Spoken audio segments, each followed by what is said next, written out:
আসসালামু আলাইকুম, সবাই কেমন আছেন? আজকে সকাল সকাল বের হলাম কাঁধে কোদাল নিয়ে জমিতে পানি দেওয়ার উদ্দেশ্যে। পানির লাইন আগে থেকেই করে রাখছিলাম। আমি আসলাম পানি দেখার জন্য ঠিকঠাক মতো পানি হচ্ছে কিনা, যেহেতু রসুন লাগানো হবে তার জন্য পরিমাপ মতো পানি দিতে হবে। এই সবগুলো জমিতে ধান লাগানো ছিল, যে এরকম। তার কারণে মাটি অনেক শক্ত। দেখুন, এই জমিতে পানি দেওয়া হয়েছে আর এই জমিতে এখনো পানি দেওয়া হয়নি। এই জমিকার মাটি অনেক অনেক শক্ত, কিন্তু এই জমির মাটি, এখানে রসুন লাগানো সম্ভব না। আর যদি দেখাই, এই জমিতে পানি দিলাম এইমাত্র। এই জমির মাটি কিন্তু প্রায় অনেকটা নরম হয়ে গেছে, রসুন লাগানোর উপযোগী। আজকে লাগানো হবে না, এই পানিগুলো যখন শুকায় যাবে তখন রসুন লাগাবে। এদের জন্য খুবই খারাপ লাগে। দেখুন, ইঁদুরের বাচ্চা। তো কিছু করার নাই, কারণ এরাও জমির ক্ষতি করে। দেখুন, এটা হচ্ছে ইঁদুরের মা। এখানে ইঁদুরের গর্ত ছিল, আর এটা হচ্ছে ইঁদুরের মা। তো সে ভিজে গেছে, তার বাসা ডুবে গেছে।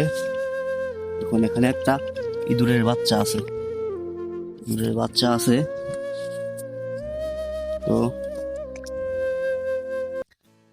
ইঁদুরের বাচ্চাগুলো হয়তো সব মারা গেছে। না, এখনো জীবিত আছে। ইন্নালিল্লাহ।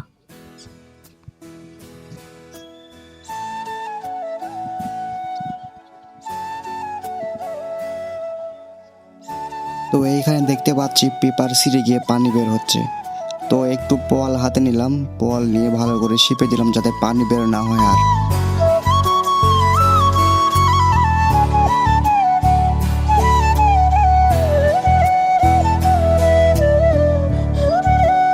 তো একটু পেপার শর্ট পড়েছিল, তার জন্য একটু পেপার নিয়ে আসলাম।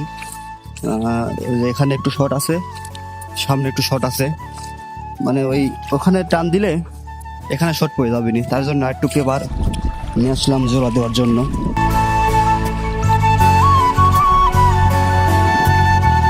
তো জমিতে কিন্তু পানি দেওয়া শেষ, তার জন্য মোটরের কাছে এসে মোটর অফ করে দিলাম। তো সবাই ভালো থাকবেন, আল্লাহ হাফেজ, আসসালামু আলাইকুম।